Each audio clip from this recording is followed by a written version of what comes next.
Anti terrorist squad का गठन किया जा रहा है हरियाणा में, और वो बहुत जल्दी लागू हो जाएगा। थोड़ी सी उसमें कहीं अटके है, मेरे ख्याल से शायद 1 जून से ही लागू हो जाए, जिसमें हम जितने भी टेरर रिलेटेड केस है उसके लिए एक specialized, trained, well equipped force, और जो कि एमएचए की गाइडलाइंस के हिसाब से काम करेगी, और जिसमें एक थाना हम पंचकुला और एक थाना हम गुड़गांव बनाएंगे, और सारे टेरर रिलेटेड केसेस हम उसमें शिफ्ट करेंगे।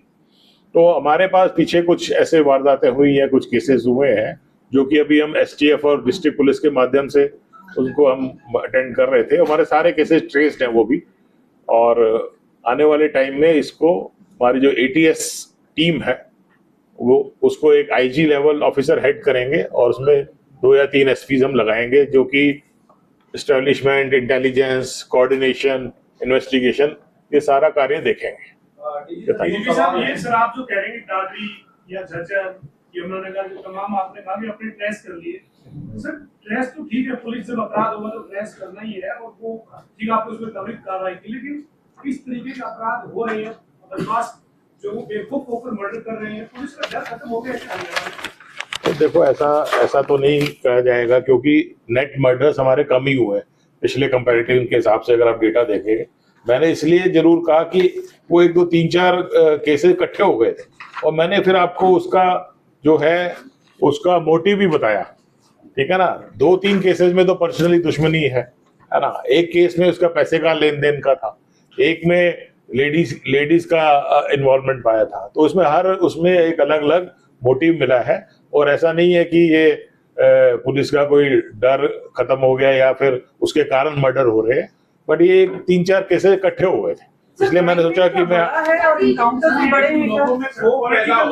पॉलिटिकल लोग रोजाना कह रहे हैं कि हमें धमकी आ रही है, कल सिरसा के विधायक ने कहा मुझे धमकी आई है। हाँ जी, इसी तरीके से पॉलिटिकल लोगों को लगातार नहीं, वो उसको एक मिसयूज कर रहे हैं। उनको जो धमकी आई है, जो पॉलिटिकल लोग जिन्होंने बताया, वो मलोट से उन्हीं का पहले कार्यकर्ता था, उसी ने उसको फोन करी और उन्होंने रिकॉर्ड भी करा, उसमें उनके आपस में बोलचाल होगी, ठीक है ना। उसको ये शेप दे दिया, धमकी आई है तो ठीक है, हम उसको इन्वेस्टिगेट कर रहे हैं, और वो दैट पर्सन इज नोन, है ना, मलोट से है।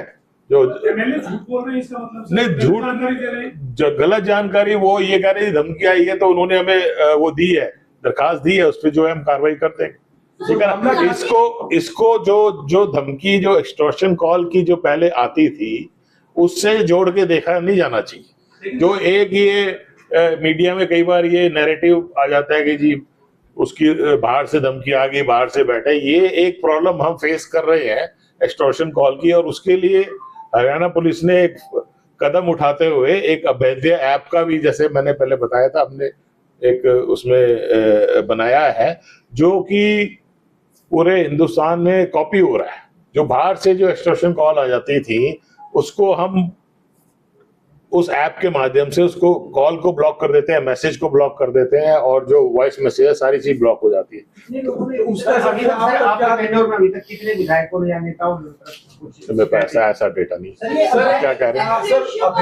आप जो बात कर रहे हैं सर, अब तक क्या उसका रिस्पॉन्स देखने को? उसका रिस्पॉन्स बहुत अच्छा देखने को मिला है, और उससे जो पब्लिक है बहुत सेटिस्फाइड है। बट एक मैं कहना चाहूंगा कि ये जो गैंगस्टर कल्चर को जो ग्लोरिफिकेशन मीडिया के माध्यम से मिल रहा है, वो एक उचित नहीं है ना। वो लिख देते हैं जी उसने, उनके जो नाम मैं नहीं लेना चाहूंगा जी, वो उसने ऐसा किया है, वो ठीक है, वो कुछ क्रिमिनल है, जब आएंगे, अब तक हम कम से कम 20 क्रिमिनल हम डिपोर्ट करा चुके हैं। अभी एक जो वेंकट गर्ग है, जो इस टाइप के कार्यकर्ता था, उसको हमारी टीम लेने गई हुई है, आके उसको अंदर देंगे, ठीक है ना। ये सारे पकड़े जाएंगे इवेंचुअली, लेकिन ये इसको मीडिया में ग्लोरीफाई करना एक अच्छा कदम नहीं है, और बहुत सारे स्टेट्स में ये इस टाइप की न्यूज पे थोड़ा सा अंकुश है। सर, पुलिस खुद कहती है कि उस गैंग का सदस्य हमने गिरफ्तार किया है, या तो पुलिस की तरफ से स्टेटमेंट नहीं दी गई कि इस गैंग का सदस्य गिरफ्तार हुआ, नहीं, ऐसा गैंग का सदस्य गिरफ्तार हुआ, ऐसा हो सकता है कहीं पे हुआ, बट ज्यादातर ये इसको एक ऐसे न्यूज सेंसेशनलाइज के लिए करने के लिए दिखाया जाता है। तो मेरी रिक्वेस्ट भी ये मैं करना चाहता था आपके माध्यम से कि सोशल मीडिया में वो एकदम भाई all right, okay.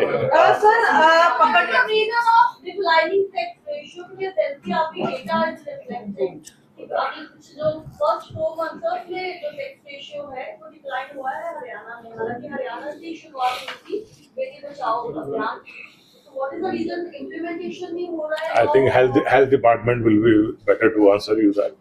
Can we? Data only. There is no implementation of law. No.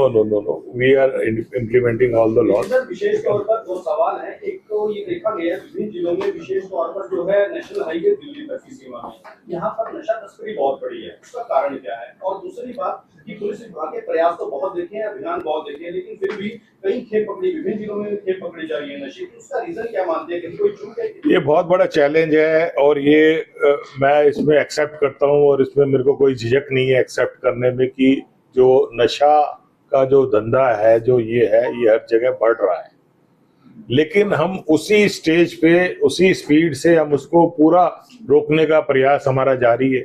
जो नशे में जो जुड़े हुए व्यक्ति हैं उनके खिलाफ हमारी कार्रवाई जारी है।